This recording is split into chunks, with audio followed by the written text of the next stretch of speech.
추격자에서 빼놓을 수 없는 게 여성에 대한 범죄를 저지르는 사람들에 대한 얘기. 대부분 범죄의 타겟은 여성이 압도적이잖아요. 그렇죠. 맞아. 네. 실제 묻지마 범죄 가해자의 97%는 남성이고 반면 강력범죄 피해자의 85%는 여성이었습니다. 여성이 이제 피해자가 되고 여성에 대한 적대감이 있는 범죄자들이 많이 있어요, 실제로.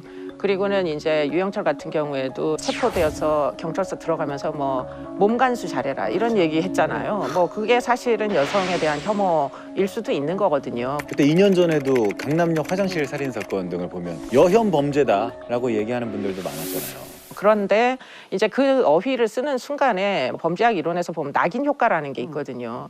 이게 정말 낙인이 찍혀서 진짜 혐오의 대상으로 추락을 하게 되면 너나 할 거 없이 공격의 대상이 될까 봐 저는 그 용어를 쓰는데 좀 주의를 기울여서 쓰는 게 좋겠다. 특히 이제 어떤 경우에는 이제 기사에 그렇게 나오는 경우들이 있어요. 주의해서 쓸 필요가 있겠다고 생각이 그리고 사건이 좀 가해자 중심으로 써줘야 된다고 생각하는 것도 있거든요. 그러니까 여대생 피살 사건 하는 게 사실은 너무 선정적으로 보인다는 거죠. 그렇죠. 죽은 사람, 네. 피해자. 그러니까 우리가 이런 살인 범죄에서 잊지 말아야 되는 것은 피해자는 피해자예요. 희생된 사람이에요. 그렇죠. 그분에 대한 존중과 안타까움, 슬픔을 기본으로 하고 서술해야 되는데 우리는 모든 범죄에 있어서 되게 선정적이고 어머 어떡해 이런 감정을 유발시키기 위해서 너무 애쓰고 있다? 그건 되게 위험할 수 있다고 생각해요. 근데 실제로 그런 종류의 선입견들이 수사에 영향을 주거든요. 아하. 강호순 사건이 거의 한 3년에 걸쳐서 겨울만 되면 여자들이 없어지던 그런 사건이에요.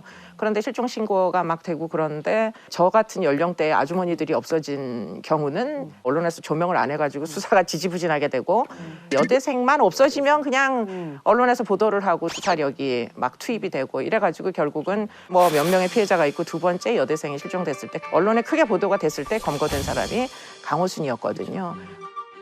그러니까 이제 수사기관 자체가 어떤 우선순위 같은 게 있는 것 같다 이런 생각은 좀 안타깝죠. 잊지 말아야 되는 것은 혐오는 취향이 아니에요. 아, 맞아요. 네. 그러니까 저는 미소진이란 말이 우리나라에서 잘못 해석된 부분이 있다고 생각해요. 이건 사실 되게 폭력적인 거거든요. 근데 혐오는 취향처럼 보여요.